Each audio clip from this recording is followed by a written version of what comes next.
Pernah kepikiran nggak, setiap kali kita ngeklik, ngegeser, atau ngetik sesuatu di web, itu sebenarnya ada kekuatan apa sih di belakangnya? Nah, dalam pembahasan kali ini kita bakal bongkar rahasia itu. JavaScript dan revolusi yang dibawanya. Coba deh pikirin, apa sih yang bikin sebuah website itu rasanya hidup? Apa bedanya halaman yang kaku, kayak brosur digital gitu, sama aplikasi canggih yang kita pakai tiap hari? Oke, untuk jawab itu kita harus mundur sedikit ke masa lalu, ke awal mula web. Dulu itu ada satu kepingan puzzle yang penting banget yang belum ada. Jadi gini, bayangin aja website itu kayak rumah. Dulu, rumah ini cuma dibangun pakai dua hal. HTML, itu ibarat kerangka dan temboknya, jadi strukturnya. Terus ada CSS, itu cat sama perabotannya, gayanya. Masalahnya, rumah ini cuma kayak maket atau rumah contoh aja. Kelihatan bagus, tapi kita nggak bisa ngapa-ngapain di dalamnya. Nggak bisa nyalain lampu, nggak bisa buka keran air. Dia itu nggak punya perilaku. Nah, rumah digital ini kan butuh listrik biar hidup kan?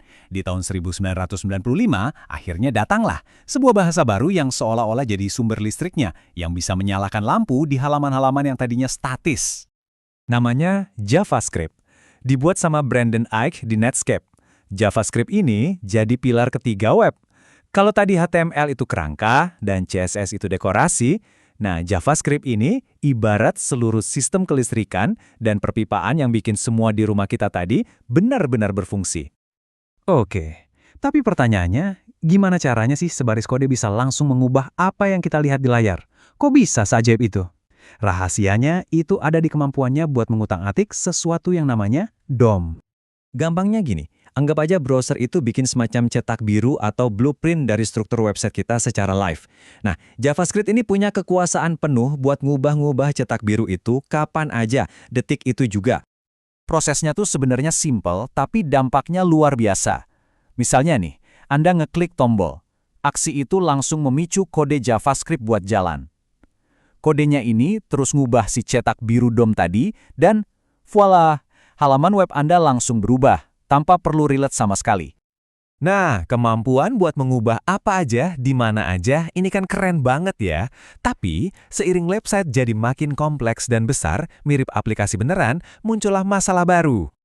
Coba bayangin deh, ngurusin semua kabel JavaScript ini secara manual untuk proyek segede gedung pencakar langit digital, wah, itu jadi rumit banget, berantakan, dan gampang salah. Udah nggak efisien lagi. Jelas para developer nggak bisa selamanya nyambungin kabel satu-satu kayak gitu. Mereka butuh alat bantu, butuh semacam toolkit yang lebih canggih. Dan solusinya datang dalam bentuk yang kita kenal sebagai framework JavaScript. Framework ini apa sih? Anggap aja ini kayak kit konstruksi rumah prefabrikasi yang super canggih. Di dalamnya udah ada cetak birunya, udah ada potongan-potongan siap pakai, dan alat-alat modern. Jadi kita bisa bangun aplikasi jauh lebih cepat, lebih rapi, dan pastinya lebih efisien. Dan dari sinilah ledakan inovasi dimulai. Muncullah banyak banget tools atau framework, dan masing-masing itu punya filosofi dan cara kerjanya sendiri. Nah, ini dia nih, beberapa raksasanya yang mungkin sering Anda dengar. Ada React, buatan Facebook, yang keren banget karena idenya membangun web itu kayak nyusun balok-balok Lego. Terus ada Angular dari Google, ini paket komplit, solusi semua ada buat aplikasi skala besar. Dan ada juga Vue, yang disukai banyak orang karena gampang dipelajari dan pendekatannya yang simpel. Tapi ceritanya nggak berhenti di situ, inovasi kan jalan terus. Sekarang ada generasi baru framework yang muncul yang menantang cara lama dan mendorong batas kecepatan web ke level yang lebih tinggi lagi. Contohnya Svelte, pendekatannya ini beda banget. Svelte ini ibarat koki yang super efisien. Dia nyiapin semua bahan masakan di awal, pas di dapur, jadi pas aplikasinya jalan di browser Anda, semuanya udah siap saji. Hasilnya, aplikasi yang super ringan dan ngebut banget. Terus ada lagi Quick, fokus utamanya adalah gimana caranya aplikasi bisa langsung aktif dalam sekejap. Bayangin aja, halaman web langsung muncul dan interaktif. Terus dia cuma download bagian-bagian kode yang Anda butuhin, pas Anda berinteraksi aja.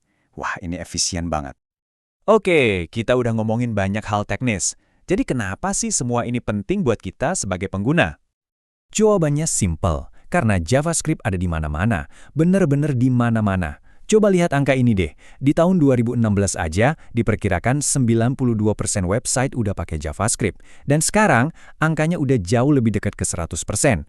Hampir nggak mungkin kita nemuin web modern yang nggak pakai JavaScript. Dan hebatnya lagi, JavaScript ini udah nggak cuma main di browser aja. Berkat teknologi kayak Node.js, JavaScript sekarang jadi otak di balik semuanya. Dari server di back-end sampai ke aplikasi di HP dan bahkan desktop kita.